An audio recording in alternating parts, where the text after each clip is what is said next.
Hi, my name is Gabe, and in this video I'll be looking into 500 Days of Summer.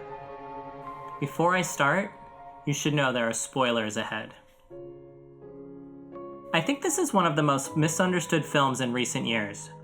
Misunderstood because it did something very powerful that few people seem to have noticed. From what I've seen, people generally reach one of two conclusions about 500 Days of Summer. That Summer is a bitch who treated Tom terribly, or that Tom is an idiot. Additionally, almost everyone thinks Summer is a Manic Pixie Dream Girl, regardless of whether or not she is a bitch. Real quick, if you've never heard of the Manic Pixie Dream Girl, she is a stock character that has existed for a long time, but was only identified about a decade ago. Basically, she is a quirky, attractive, fun-loving gal who is perfect in every way, including perfect for our hero, whom she adores. In addition to this, her main purpose in life is to complete him.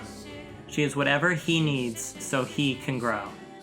The character represents a certain wish fulfillment from the writer. Someone probably with demons who longs for a girl to complete him. Think Sam in Garden State. You know what I do when I feel completely unoriginal?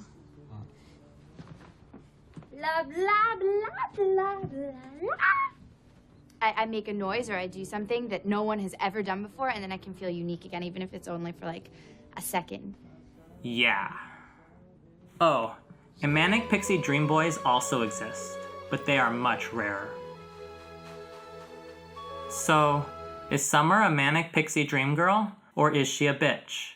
Is Tom a victim, or is he an idiot? I think you know what I need. It's easy to answer these questions based on our own experiences. But what about what the film itself has to say? It turns out that hidden under the surface, 500 Days of Summer is doing something very specific.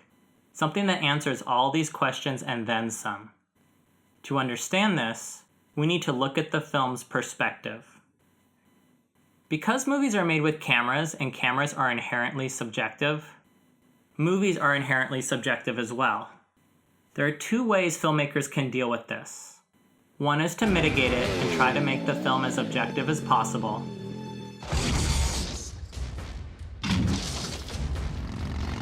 And the other is to use it to their advantage. To use the subjectiveness to make the film better.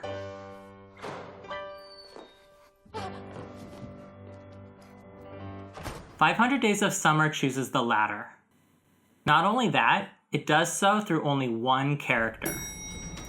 This is in opposition to most romances, which are usually depicted from both the male and female's perspective. In this film, however, we only experience what Tom experiences. The film isn't subtle about it either. Just look at this moment. Or this. Or this. That's so nice. Thank you so much. Or this. This last example is particularly powerful. It is Tom's darkest moment, and as such, the color is literally removed from the film. But it's not just these more extreme moments. Everything in this film takes Tom's perspective. This is most directly shown in the fact that Tom is in every scene. If Tom isn't there experiencing the events himself, the scene isn't in the film. The cinematography also reflects Tom's perspective. Los Angeles is depicted much more beautifully than an objective view would show, because Tom is a romantic and that's how he sees the world. This is especially true when he is with Summer. Tom and Summer's scenes contain many of the most beautiful shots in the film. Likewise, the sound design reflects Tom's perspective, specifically this whistle.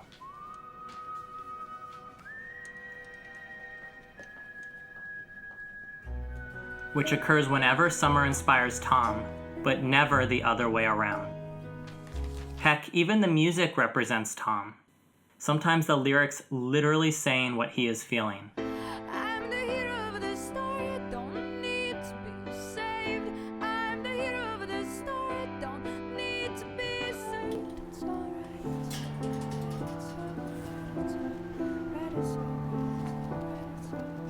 And the title cards reflect him too. the color behind them matching the quality of the day he is having. But it's not just structure and technique that are depicted through Tom's perspective. Everything is. Everything, including the other characters. Mackenzie is the lovable loser because that's how Tom sees him. Paul is the loyal friend because that's how Tom sees him. Vance is the dopey boss because that's how Tom sees him. Rachel is a relationship expert because that's how Tom sees her. And most importantly, Summer is a Manic Pixie Dream Girl because that's how Tom sees her. Objectively, Summer is not a Manic Pixie Dream Girl. This is because even though she is quirky and fun, she also has her own wants and desires. She doesn't exist just to complete Tom. You don't believe that a woman could enjoy being free and independent? Tom, however, does not see this. He sees her as everything he wants, regardless of her own wants and needs. I mean, listen to how he talks about her. I love how she makes me feel. Hi. They said you weren't coming. You asked if I was... I know that she's the only person in the entire universe that will make me happy. It's always about him. Even when Summer finally opens up and is vulnerable with Tom, I've never told anybody that before. it's still about him, not her. I guess I'm not just anybody. This is a major reason why their relationship fails. Tom doesn't understand love. He simply sees women as Manic Pixie Dream Girls. Just listen to what he has to say on the matter. Him versus Paul. Paul addresses the fantasy dream girl directly. I think technically the girl of my dreams would probably have like a really bodacious rack, you know, maybe different hair. Probably, you know, she'd probably be a little more into sports. But truthfully, Robin's better than the girl of my dreams. She's real. While Tom has nothing to say at all.